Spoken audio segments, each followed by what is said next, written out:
crowd had never been louder. It was the summer of 1999, the X Games in San Francisco, and one of the greatest athletes in skateboarding history was about to try something no one had ever done in competition. Tony Hawk, already a legend by any reasonable standard, stood at the edge of the vert ramp, heart pounding. He had tried the trick for years, but never landed it clean. The 900, 2.5 full rotations, a trick that defied balance, physics, and reason. He dropped in.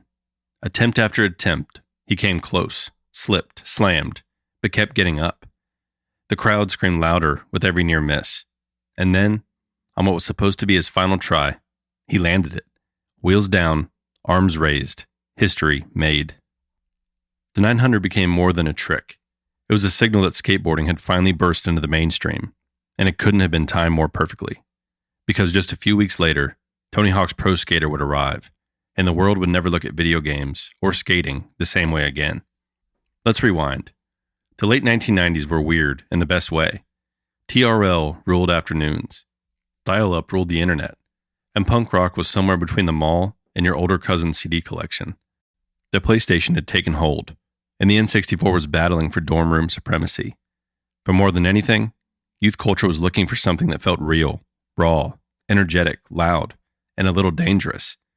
Skateboarding was ready to answer that call. It had always been lurking in alleyways and empty pools. Skating wasn't polished or controlled. It was scraped knees or busted decks. It was VHS tapes of grainy footage, bootleg magazines, and the sound of trucks grinding on concrete. And it had one unlikely ambassador, Tony Hawk. By the mid-1990s, Hawk was a skater's skater. He'd survived the rise and fall of vert in the 80s, adapted to street skating in the 90s, and still stayed hungry. The X Games gave him a spotlight, but his humility and innovation gave him staying power. Parents didn't get it, but kids did. Hawk wasn't just the best, he was also cool. That balance, along with the magic of timing, set the stage for one of the most iconic gaming franchises of all time. Activision had approached Hawk with the idea of putting his name on a video game. Other studios had pitched him before, but they all felt off. Too clunky, too corporate. But Neversoft, a relatively unknown studio, showed him a prototype that had something different. It had flow, energy, soul. And Hawk signed on. And in August 1999, Tony Hawk's Pro Skater dropped. It was instant lightning. The game wasn't just good, it was revolutionary. It stripped skateboarding down to its core and rebuilt it as a fast-paced 2-minute trick machine. Every level was a puzzle of rails, gaps, ramps, and secret lines. Warehouse, school, mall, Burnside. Places that felt half real and half dreamed. Each one begged you to explore, to grind, to fly. The mechanics were simple but addictive. You could grind, flip, grab, spin, stringing tricks together into fluid lines that rewarded creativity and precision. Fail, retry, repeat, over and over. But it never felt like punishment. It felt like skating. You weren't just playing the game, you were learning it. Every trick was muscle memory, every combo a fingerprint. Tony Hawk's Pro Skater wasn't just a sports game. It was a music video. The soundtrack hit like a slap bracelet to the face. Goldman's Superfinger, Dead Kennedys, Suicidal Tendencies, Primus. These songs didn't just set a vibe, they were the vibe. For many players, it was their first taste of punk, ska, and underground energy. The skaters in the game weren't just characters either. They were the real deal. Tony Hawk, Chad Muska, Kareem Campbell, Bob Burnquist, Bucky Lasek, and Alyssa Steamer. All legends, digitized and stylized, but true to form. Each had their own stats, their own style, their own trick loadout. Choosing a character wasn't just about gameplay, it was about identity. The game's impact was immediate. It sold. Fast. It reviewed even faster. Critics praised its tight controls, stylish presentation, and cultural authenticity. But more importantly, kids who had never stepped on a skateboard suddenly wanted to learn what a kickflip was. They started watching skate videos, buying decks, wearing DCs and baggy jeans. Tony Hawk Pro Skater didn't just reflect skateboarding culture, it created new skaters. 1 year later, the sequel dropped, Tony Hawk Pro Skater 2, and somehow it was even better. The biggest change? Manuals. In the first game, you'd land a grind and go right into the next ramp. But now, you could connect everything. Manuals allowed tricks on flat ground to act as bridges between airs and grinds, turning combos into sprawling masterpieces. It transformed gameplay from short bursts into long, flowing runs. Suddenly, it wasn't just about tricking, it was about painting lines across the map. And the additions didn't stop there. Create a Skater gave players the tools to make themselves in the game. Create a Park let them design their own dream spots. The progression system was deeper. The objectives were smarter. The level design was tighter. School 2, Hangar, Venice Beach, NYC, iconic, all of them. And once again, that soundtrack. Rage Against the Machine's Guerrilla Radio, Bad Religion's You, Millencolin's No Cigar. This wasn't just a playlist, it was a time capsule. Tony Hawk's Pro Skater 2 would go on to become one of the highest rated games of all time, not just for its gameplay, but for what it represented. Freedom, rebellion, expression. By the end of 2000, the Tony Hawk series wasn't just a popular game, it was the face of skateboarding. The influence was everywhere, from cereal boxes to music festivals. Skaters were now celebrities, and Tony, he was something bigger. He was a bridge between the subculture and the mainstream, between analog youth and digital expression. He landed the 900 and launched a franchise that would inspire millions. And yet, this was only the beginning. With Tony Hawk Pro Skater 2 turning consoles into virtual skate parks and living rooms into punk rock arenas, the bar was already sky high. But Neversoft wasn't done. They weren't content with just refining their formula. They wanted to push it. And in 2001, they dropped Tony Hawk Pro Skater 3, a game that would become not only a highlight of the series, but one of the greatest video games ever made. The biggest gameplay addition was the revert, a quick transition move used after vert tricks. The revert allowed players to chain ramp tricks into manuals, and that changed everything. Now you could drop into a half pipe, land a trick, revert, manual across the floor, grind up a rail, kickflip off the other end, and then keep going. The combos became longer, more intricate, more expressive, and with every new mechanic, the game felt less like a trick generator and more like a jazz solo. Spontaneous, stylish, personal. The level design embraced this freedom. Each environment, from the cruise ship to the Tokyo contest to the airport, was built for flow. Hidden routes, clever transfers, high lines, and secret areas. They weren't just for show. They became a part of the canvas. And thanks to next-gen hardware on the PlayStation 2 and Xbox, everything looked and moved smoother. Skaters were more detailed. Animations were more dynamic. The air felt bigger. THPS 3 also introduced online play for console players years before Xbox Live would dominate. You could hop online, challenge strangers to score battles, improve your combo skills on a global scale. For many players, this was their first taste of competitive online gaming, and it gave the franchise new life. And of course, the soundtrack, still legendary. Motorhead's Ace of Spades, the Ramones' Blitzkrieg Bop, Red Hot Chili Peppers, KRS-One, Exhibit, CKY. It was a loud, chaotic, glorious clash of genres. It matched the energy of the gameplay, beat for beat, trick for trick. By this point, THPS wasn't just a franchise. It was a cultural movement. Kids weren't just playing as Tony Hawk. They were becoming skaters, buying decks, learning ollies, wearing Vans. The line between the game and the real world blurred. And at the center of it all was a guy who had just made skateboarding history on live TV by spinning 2.5 times in the air. In 2002, Neversoft delivered Tony Hawk Pro Skater 4, and with it, another shift. Gone were the 2-minute timers. Now, the levels were open worlds. Challenges didn't start until you talked to specific characters. It was a more relaxed approach, giving players time to explore, experiment, and make the city their playground. It wasn't just about chasing objectives. It was about existing in the world, finding your own rhythm. The levels themselves were massive. Alcatraz, Kona Skate Park, the college campus, and the zoo were sprawling and vertical. They were packed with secrets, transfers, and environmental tricks. You could spend hours just learning a single area, not to beat a challenge, but because it was fun. The moveset expanded again. Spine transfers, skitching, more grab modifiers. The skill ceiling was now somewhere near the clouds, and players kept rising to meet it. But beyond the mechanics, THPS 4 marked a tonal maturity. The game leaned less on gimmicks and more on skating's core appeal. Creativity, freedom, and flow. The punk energy was still there, but now it felt earned, refined. This wasn't just a trick machine. You were a skater building your legacy. And in the real world, skateboarding had never been bigger. The X Games were broadcast in prime time. Tony Hawk was everywhere. Talk shows, commercials, cartoons. Skate brands flooded malls. Bands featured in the game saw their fan bases explode. Skating was now a permanent part of youth culture. The games reflected this rise. They weren't just entertainment, they were educational. They introduced players to real tricks, real skaters, real spots. They shaped fashion, music taste, and creative instincts. And with the Creative Skater and Creative Park tools, players had more ways than ever to make the world their own. They built levels, shared tapes, glitched out trick lines. The community was thriving, long before modding became a mainstream term. By the end of 2002, Tony Hawk's Pro Skater had accomplished something no one expected. It had turned a niche sport into a global phenomenon. But more than that, it created a language, one spoken through button inputs, kickflips, and guitar riffs.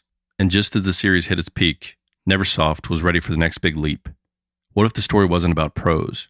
What if the story was about you? By 2003, the Tony Hawk franchise had done the unthinkable. In just 4 short years, it had transformed from a high-risk experiment into a generational touchstone. Skateboarding wasn't just popular, it was everywhere. But Neversoft, never content to coast, had one more trick up their sleeve. A total reinvention of what the series could be.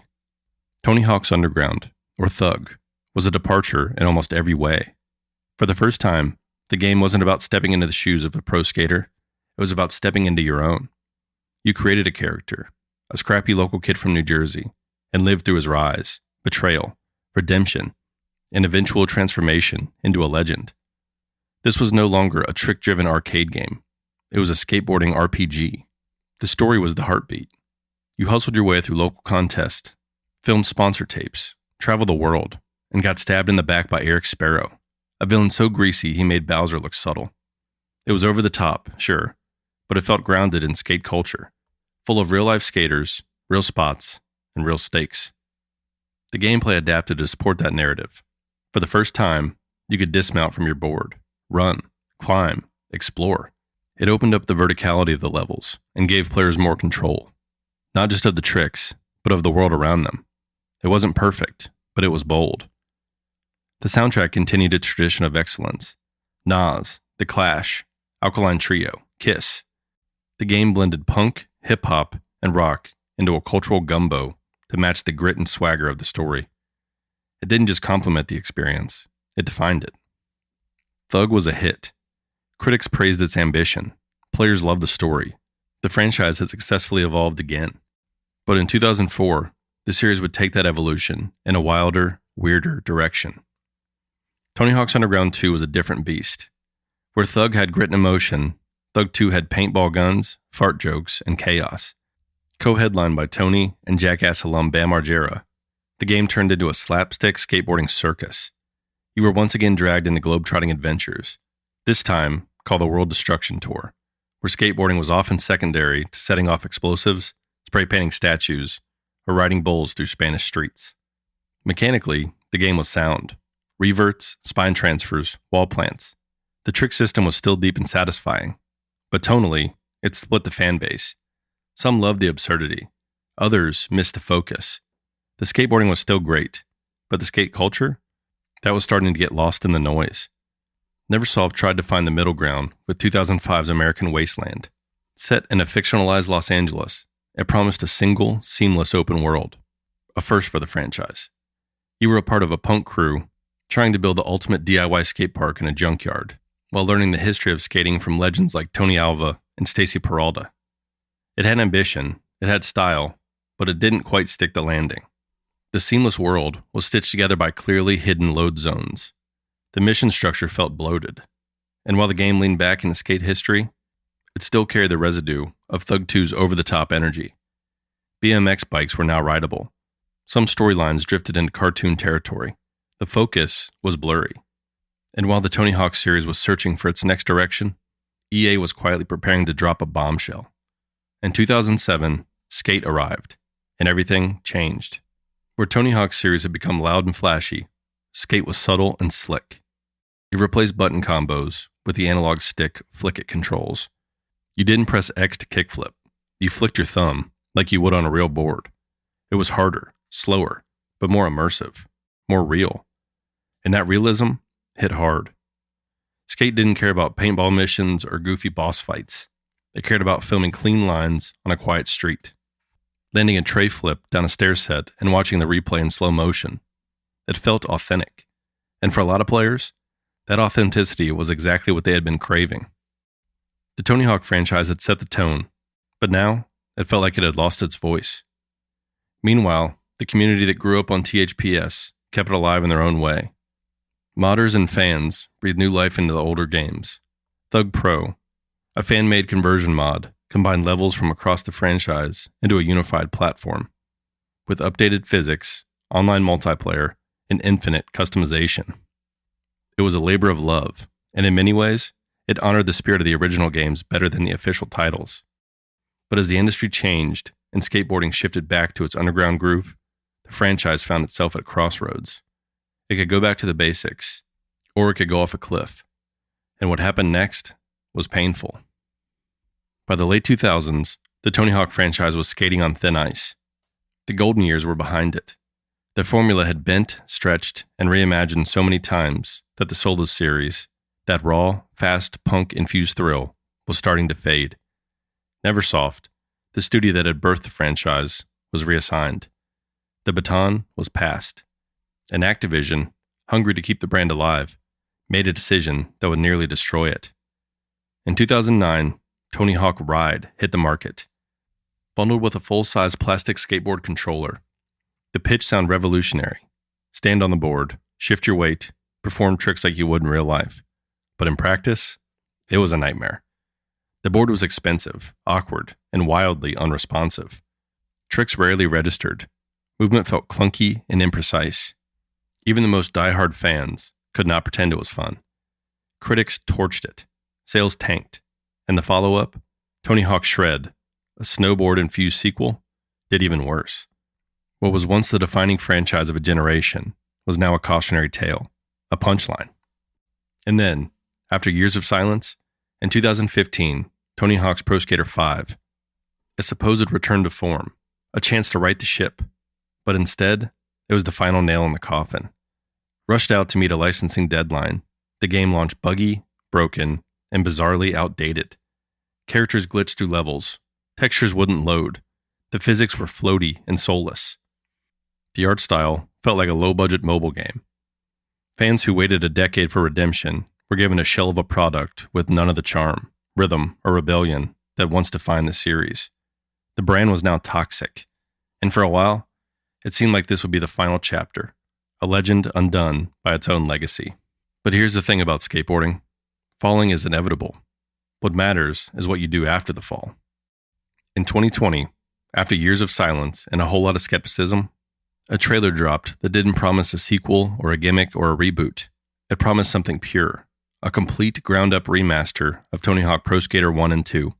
Every level, every skater, every song they could legally clear, all rebuilt by a studio that understood what the franchise once meant, vicarious visions. And they nailed it. Tony Hawk Pro Skater 1 and 2 was everything a remaster should be. Nostalgic, but not dated. Faithful, but fresh. The Warehouse, School 2, Venice Beach, Roswell, all brought to life with modern graphics, tighter controls, and better physics. The original skaters returned, older, wiser, more iconic. And new skaters, like Lizzie Armanto, Tyshawn Jones, and Ari Nishimura, joined the roster, bridging generations. Mechanically, it was a greatest hits album. Manuals, reverts, wall plants. All the best elements from later games were folded back into the original maps. Combos felt smooth. Movement was fluid. It was fast, fun, and addicting. Everything the series once was, reborn with polish and purpose. The soundtrack was a celebration. Goldman's Superfinger, Rage Against the Machine, Dead Kennedys, Millencolin. New tracks blended in seamlessly, expanding the game's cultural range without losing its soul. Once again, skating and music were fused, a 1-2 punch to the heart of every player who had grown up on these games. Create a Skater and Create a Park returned, deeper than ever. Players shared creations online. Multiplayer trick battles reemerged. TikTok and Twitch buzzed with highlight reels and nostalgia-fueled runs. Suddenly, THPS was back, not as a relic, but as a reminder of how gaming used to feel. And at the center of it all, Tony Hawk. Still skating, still humble, still that soft-spoken guy from San Diego who just wanted to share his world. In interviews, he's talked about the legacy, about joy, about the balance of evolution and tradition. You could feel the gratitude in his voice, not just for the game, but for the fans who never gave up on it. Because that's what this whole thing is about. The Tony Hawk series was never just about score multipliers or unlockable decks. It was about expression, about trying and failing and trying again. It taught an entire generation to see the world differently, to look at railings and staircases not as barriers, but as opportunities. It showed that rebellion could be beautiful, that rhythm could be personal, that falling down was just a part of the process. And when it fell, when it truly, spectacularly face-planted, it didn't quit. It got up. That's the story of Tony Hawk's Pro Skater. Not just the rise, not just the fall, but the ride. From back alley street spots, to a broken plastic board, to a remaster that brought it all home. The 900 wasn't the end, it was the launch. And that line, it's still going.